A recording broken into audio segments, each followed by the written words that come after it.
O Sistema, Parte 2, por Henrique Coelho. Bem, se passaram 2 anos desde o lançamento do nosso primeiro capítulo, ou da nossa primeira parte do Sistema, Parte 1, e agora vamos, passados esse período, esse hiato, dar início aos trabalhos da Parte 2. Nesse momento, a análise do livro baseia-se no tema a influência do nazismo no hip hop e como esta influência impactua na vida do nosso autor, aqui no caso,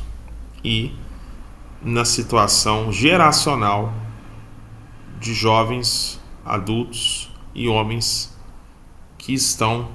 sempre localizados aí, em sua grande maioria, nos grandes centros urbanos como Belo Horizonte, Contagem, Betim, região metropolitana, Ribeirão das Neves, Céu Azul, Rio de Janeiro, Grande Rio, São Paulo, região metropolitana, Salvador e Brasília, área que se concentra a maioria da população híbrida e negra do Brasil. Nesse assunto, ou nesse tema, a análise baseia-se em um personagem principal e os seus subpersonagens que vão ocorrendo ao longo do tempo, ou da nossa história. Vamos nos lembrar da citação Latrell. Latrell, 2004, é a versão personificada no filme Das Branquelas do palmiteiro. Essas referências como palmiteiro você pode encontrar no dicionário informal, a pesquisa Google. Ou seja, Latrell é um jogador de futebol muito famoso nesse enredo desse filme característico de subúrbios negros do Brasil, que percorre toda a trajetória do filme atrás de uma mulher branca, de diferente etnia da dele. E sempre ocorre a recusa por parte dessa parceira em relação aos avanços do Latrell incessantemente sobre a mesma, e reforçando o estereótipo que ele quer uma mulher branca para ele, que enquanto ele não se satisfazer com a mulher branca, ele não irá cumprir a sua missão durante todo o filme Das Branquelas, 2004. Ou seja, se você observa que, caro leitor, você já deve ter tido a oportunidade de assistir um anúncio comercial com o ator que faz esse referido personagem, você observa que a audiência fica na expectativa a todo momento de que Latrell vá cumprir o seu desejo, o seu impulso, a sua missão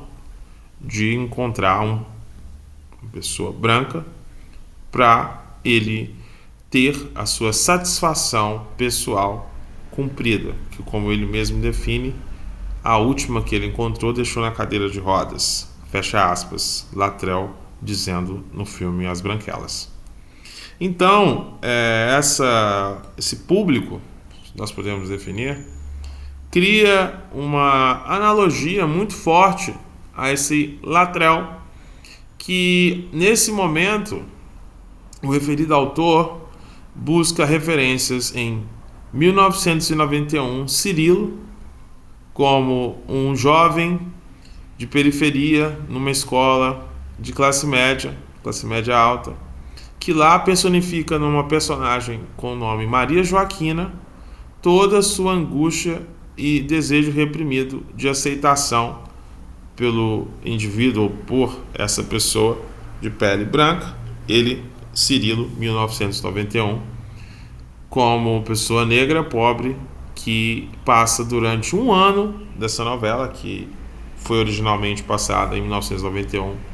no Brasil e depois foi reprisada também, anos mais tarde, nessa referência ao palmitagem. Ou seja, o Cirilo era o nosso, ou foi o nosso primeiro palmiteiro oficial no Brasil. O Cirilo, ele conseguiu atingir o objetivo que ele queria somente após ganhar na Mega Sena, na época, e ganhando na Mega Sena, ele consegue realizar esse desejo de se aproximar da Maria Joaquina e transforma o Cirilo, então, no primeiro palmiteiro oficial da história do Brasil. E em seguida, Latrell 2004, passados 13 anos depois, ele sacramenta a visão, transformando o Latrell como o Cirilo adulto, um palmiteiro adulto profissional. Fecha aspas. Henrique Coelho. Em seguida, você cria uma correlação entre Latrell, o jogador, e os jogadores de futebol brasileiros, que aqui não convém citar os nomes, mas se você for buscar as listas dos jogadores profissionais que são palmiteiros, você vai ver uma listagem enorme, e muitos são matérias de jornais incessantemente que você vê na mídia. E essa correlação entre Latrell e as branquelas e os jogadores de futebol, os pagodeiros que você observa nas mídias sociais, as referências musicais, essa incessante busca pelo caso a palmitagem, que fica recorrente, mostrando-se na mídia, é uma coisa muito forte e recorrente, mas há uma congruência com outros fatores que a gente define como musicais. Por exemplo, cantores americanos como Jay-Z e Beyoncé. Notórios causa saber que Beyoncé foi consagrada ali nos anos 2000 como a rainha do hip hop, porque se auto-intitulava-se no momento ali no imaginário popular que ela seria uma negra, mas com cabelos loiros, e criou-se a mística que ela seria uma loira negra.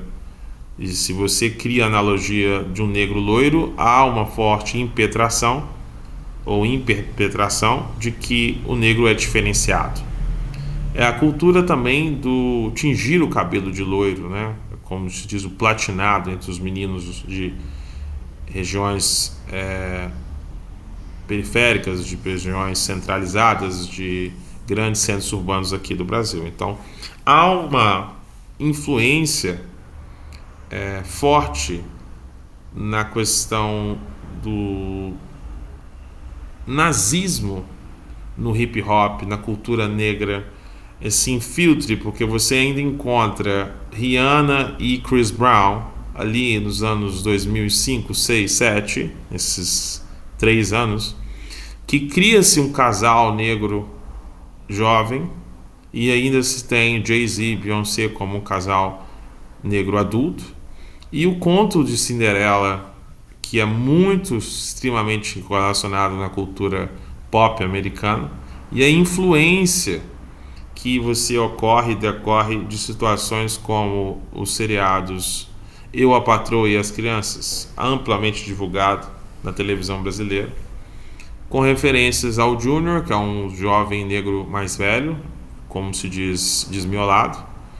no sentido não literal da palavra, que sempre está com uma namorada, o pai o castiga, o pai o pune, e sempre com um núcleo negro da situação, criando um forte vínculo com a questão negra, e a irmã do meio sempre insatisfeita com a situação, buscando um namorado. Ela tem um namorado negro, mas ele frequenta religiões ortodoxas ou religiões protestantes, e no caso ele é sempre tido como uma pessoa simples, humilde, boba, que não satisfaz o desejo da filha negra em torno do homem negro, que é um homem evangelizado nessa história, e a irmã mais nova, como mais inteligente, que tem um namorado latino, um jovem par romântico latino, que cria-se a idealização da família perfeita, uma análise revertida ou reversa a um culto nazista, que você observa em filmes como Pantera Negra, aos quais você recebe um super soro, que é através de uma flor, que o nosso rei Wakanda Forever recebe essa flor e fica com superpoderes, recebe um super uniforme e vai impetrar a função de super-herói de uma sociedade somente de negros, uma analogia ao Capitão América, também um super soldado americano que recebeu um soro dessa vez injetável, que ganha superpoderes, um escudo, um super uniforme, um super equipe, e logo vão combater os males do universo. Então, numa referência a Capitão América e Wakanda vivendo nas suas bolhas de universo criados no paralelismo cômico. Nesse sentido, temos O Maluco no Pedaço, a primeira referência forte no Brasil de seriados de icônicos negros, que você tem Will Smith, o personagem vivido na Filadélfia, que é perseguido e se muda para Califórnia, Bel Air, e lá vive uma vida com um tio que tem uma condição abastada. E nessa condição abastada ele conhece novos amigos, os novos amigos de Carlton Banks, o seu primo rico, que serve na função do famoso negro rico que não conhece a periferia e vive com medo da periferia, e o primo que vem da periferia, Will Smith, faz essa função de alívio cômico e junto com Carlton Banks ficam nessa situação constrangedora com a irmã Hillary, que é a famosa típica negra de classe média que gosta de funk e gosta de movimentos não culturais pertencentes à classe média rica, branca de Bel Air, e frequenta o movimento mais do gueto. O pai, como o juiz, que a gente interpreta ali pelos grandes personagens americanos, cria-se essa analogia de perfeccionismo, e a irmã mais jovem, que faz uma analogia a Lisa Simpson pela sua inteligência, se você observa bem, e você cria essa cultura da família idealizada de classe média alta negra americana, que também nós continuamos na visão sacramentada com Todo Mundo Odeia o Chris. Nessa analogia a Todo Mundo Odeia o Chris, você tem uma função que você observa no Brooklyn, 1988, que é um Brooklyn que não ocorre mais. Nesse Brooklyn que não ocorre mais, não existe essa idealização de realidade de Brooklyn 88, é amplamente difundida no Brasil, cria-se essa ideia de que é dessa maneira. Somente todos nós sabemos que o Brooklyn hoje não é mais um bairro de pobre, de negros, é assim um bairro de classe média, um bairro altamente valorizado, e cria-se a falsa analogia de uma sociedade que não existe mais, com questões que não estão mais sendo debatidas lá, mas aqui nem começaram, e aí cria-se questões de ampla difusão como P. Diddy, que é o antigo Puff Daddy, que sempre trabalha com analogias de subvalorização da mulher, a mulher como objeto, como uma persona, como uma coisa. E cria-se também uma alta referência a Ja Rule e musicais referentes à conquista do dinheiro como algo ou uma coisa que vão permitir a esse homem negro ter a ascensão que ele deseja. Você observa nos jogadores de futebol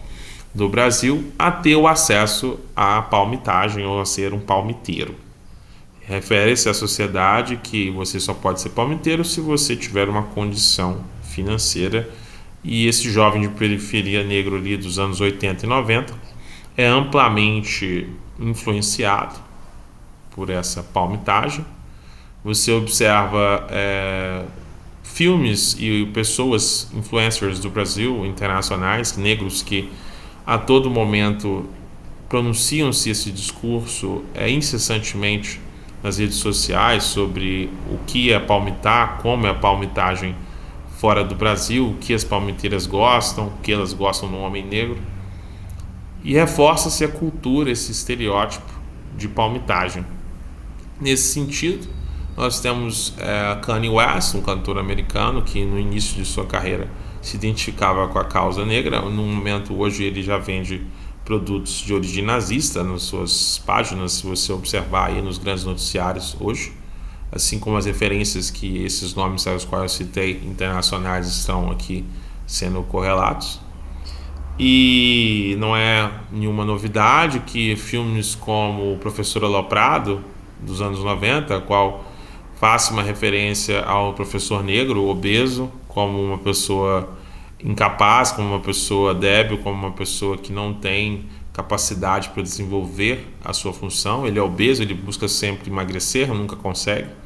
No personagem vivido ali por então atores americanos, um negro inclusive muito famoso, a gente sabe o nome, que é Ed Murphy, ele cria-se esse personagem, e esse personagem ele chega ao ápice de emagrecer e conseguir uma namorada. Até então, hoje é a esposa do ator Will Smith. Ela é uma negra, magra, mais clara, uma aceitação de sociedade mais idealizada, mais higienizada no contexto do segregacionismo que ocorreu ali no século XX no Brasil. E nessa cultura, ou nessa contracultura, há-se também Norbit e Rasputia, que é a subvalorização da mulher negra através da figura da esposa de Norbit, personagem também de Ed Murphy, ao qual a mulher negra ela é colocada como uma pessoa ignorante, uma pessoa que não é capaz, sempre característico dos filmes ali negros dos anos 90 que povoaram a televisão brasileira ali com os anos 90 e 2000, ou seja, esse culto ao nazismo na cultura hip hop e nas músicas em todos os sentidos, que você pode observar a palavra. E se você hoje ligar o YouTube ou Spotify ou qualquer Netflix ou qualquer filme da rede nacional que ocorreu foi sempre baseado nessa temática. E você encontra diversas citações, diversos personagens, citações em jornais, citações em filmes, em apresentações de Oscars, que você já observou o próprio Will Smith dando uma bufetada no próprio ator Chris Rock de Todo Mundo Odeia o Chris. E você consegue ver e anotar os dados e observar analiticamente tudo que ocorreram ou tudo que ocorreu durante os últimos 30, 40 anos da mídia que foi vendido aqui para a nossa cultura popular, de que o negro ele sofre uma palmitagem massiva com Latrell 2004 e Cirilo ele inverte os valores da palmitagem para a infância e a juventude, as quais os jovens também sofrem a influência, principalmente os jovens negros, para se tornarem ou não se tornarem, mas simplesmente são sobre a influência desse peso de novelas a todo momento, reforçando, de músicas americanas tanto quanto nacionais, em sambas, pagodes ou questões raciais de tudo ou todos os tipos, e sendo bombardeados com essa situação fatídica de que se você é negro, homem, bem sucedido, você é palmiteiro. Nessa questão foram abordados os temas a influência do nazismo no hip hop através dos filmes Latrell 2004 e grande referência a Cirilo 1991. Aqui é o professor Henrique Coelho nessa parte do capítulo sobre